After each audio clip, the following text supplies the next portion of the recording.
Hi everyone, Helen Blunden here. Hope you're happy, healthy and well. It is time for a new book review today, and today I have the pleasure to review Ali Smith's companion piece. It was published by Hamish Hamilton in 2022, and yes, it does mention COVID lockdowns. What book published around that time does not mention COVID? However, thankfully, it's not all about COVID. This book, you may already know of the author because she has published a whole series of books, and in the last few years it was a seasonal piece, so you may have seen a book on summer, autumn, winter and so forth. Now the only books of the seasonal pieces that I've read was the autumn. I haven't read any of her seasonal pieces. I have read her previous works. And her writing style, I must admit, takes a little bit to get used to. But once you start getting into the rhythm of things, you start to read it and you start to really enjoy the visions and the imagery that comes through it. Now, this particular book I really enjoyed. I had gone to the library on Thursday night and borrowed a whole heap of books. And when I saw Ali Smith on the new releases shelf, I borrowed it immediately with basically the purpose of spending my entire Good Friday reading in bed, which is what I did. And Ali Smith was my companion on Good Friday to read this. This book is, I'll give you a very quick rundown of the storyline because it's actually quite fantastical at times too. Sometimes you didn't understand what was real and what was not. There were some laugh out moments and some kind of bizarre moments where people seem to drop into her house and live in her house without she actually wanting it. But to cut a long story short, what this book is about is that we have Sandy Gray, and she's a protagonist. She's gay. She has issues with her father, who's currently in hospital and he's sick. She is pretty worried because she can't see him because it's COVID and it's difficult to get into the hospital. And so at this time where there's a lot of stress, she's pretty much by herself in her own house where she's an artist. She's also someone who likes to play with words. She's a storyteller. She gets words. I seem to think that Sandy Gray is a character that can actually see words come alive in her head. She's somehow makes words into colours and stories, and it just makes them come alive. I wish I had that skill, but I do not. So she gets a phone call out of the blue one day, and it's Martina, and she has not talked with Martina or connected with Martina for many, many years. They used to go to school together, and Martina gives her a call because she was trying to get through customs or get through the airport with a particular old medieval lock.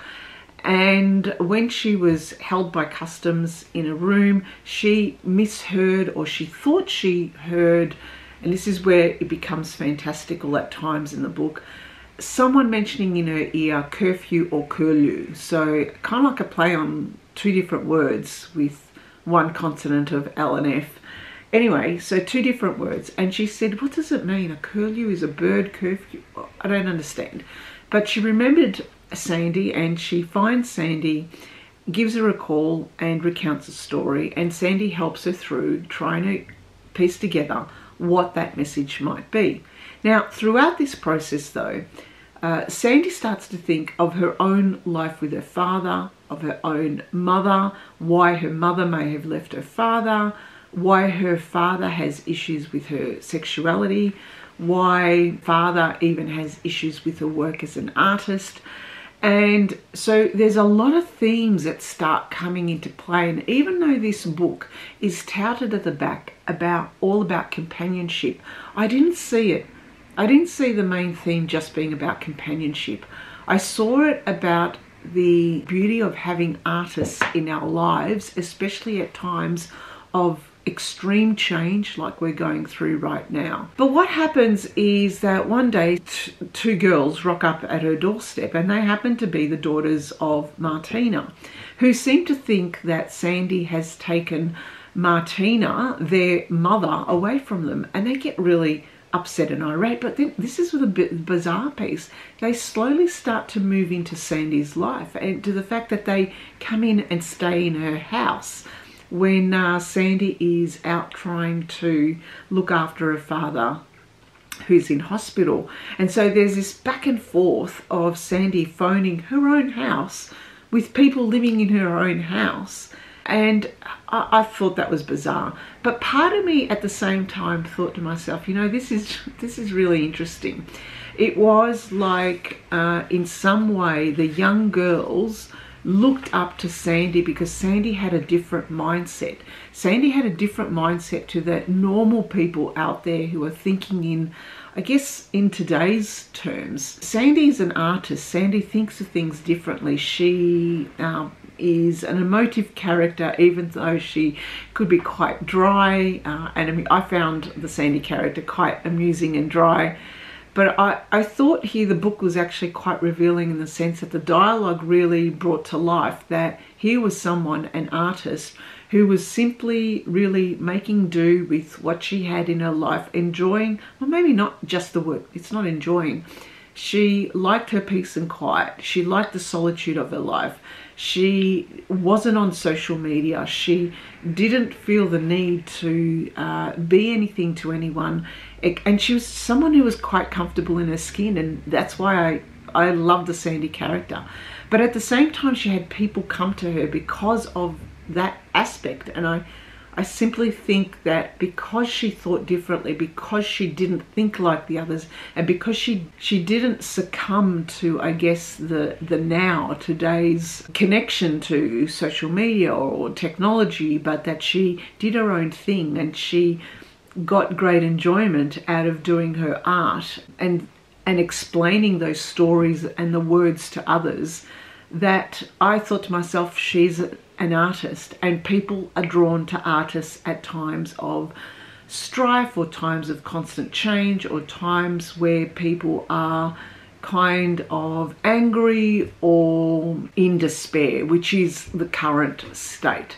So in some way I found this book actually current for today's world, and not just finding companions and saying hello to people and finding a connection to people even though we want to keep to ourselves. I also saw it as an opportunity that we need to start thinking differently, that there are other people out there who kind of take it on board that, you know, this is today's world, but it doesn't have to be that way. I particularly liked one bit where one of the twins was actually trying to get her to have a website. She goes, I don't want a website. Like, I don't need a website.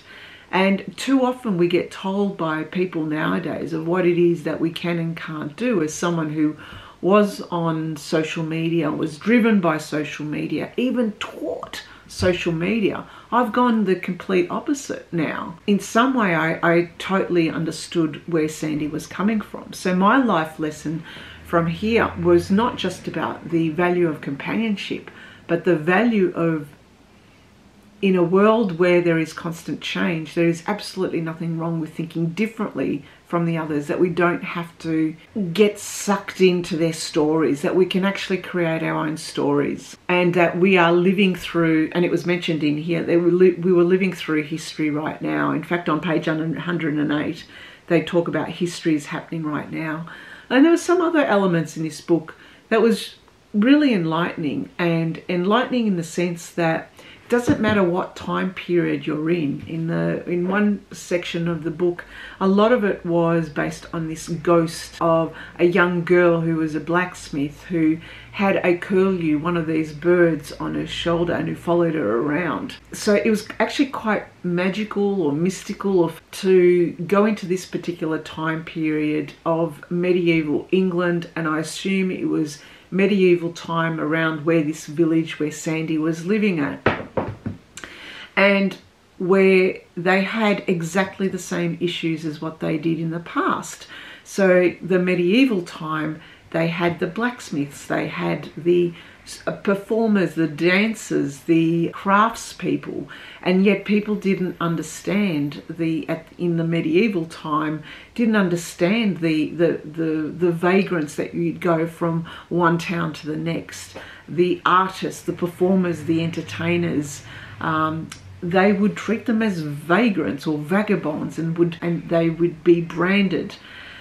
So in some way, reading it, I thought to myself, in some way, whether it's medieval times or whether it's 2023, we're still going through exactly the same themes and the same issues. And here are the twins as well, who are work from home, WFH, and there's a lot of etymology, a lot of wordplay in this book. So if you like that aspect, you'll like this book. Then I start to think, you know, the slaves of today are the workers of today, where they are pretty much, they're online all the time, they are tracked, employers know what they're doing, why they're doing it, where they're doing it, everything is tracked. So they're not free, they are slaves themselves. And so one of the big life lessons I got out of this book, the big theme for me, was the fact that regardless of timeline, whether it's medieval, whether it's 2023, we are still going through exactly the same change. And as humans, as people, we are still trying to grapple and trying to understand with that change. But somehow we are connected, and we flock to the artists who think differently. Yet we fear them. We go, why are they thinking so differently? Why are they so calm with themselves? Why are they so at ease with themselves? How can we get what they have when the world around us is so crazy? In the book, maybe it is companionship. To me, companion is all about making connections, making friends in real life, and real true friends who have your back regardless of, you know, whether good or bad. People who you can say hello to, people you can have a laugh with. Another thing for me was, the lessons I got out of this one was, I saw the twins, or the young girls, representing the new world. Everything from the way they talked and the jobs that they had, the brands that they were wearing or holding, like the Celine bag, the language that they were talking, the abbreviations, all represented the new world. Then the artist, Sandy, represented the current world, represented how we should be in a liminal world, in a world of flux, which we are currently living. The artists represent clarity. They present difference of thinking from other people. They present an ease or a comfort in their own skin. They present equality. They don't care what that person's sexuality, race, creed, color, whatever they come from. To them, it's all about living a moral and ethical life and and not hurting anyone. But at the same time, people seem to flock to these people. And then there are the other characters in here, which were minor characters, were the parents. And the parents to me represented the old world. The people who didn't understand the changing world. They are my life lessons out of Ali Smith's The Companion piece. I'm sure that there's a lot more, and that people would have got different things and different themes and different visions and imagery out of this book. These are the ones that I got simply because of my own life experience and my own thinking and reflections. And of course, I guess at the same time, I'm also going on a very bizarre journey of trying to find where I fit in this crazy world. A world that at times I just don't understand, and a time where I'm also trying to do, like Sandy, trying to do my own thing and kind of keep people on the outer, but knowing that there are still people who come to me for whatever reason. I don't know why they keep flocking to me. Like, anyway, but yeah, okay, that's it. I'm going to leave it there. Thank you for listening, and thank you for watching.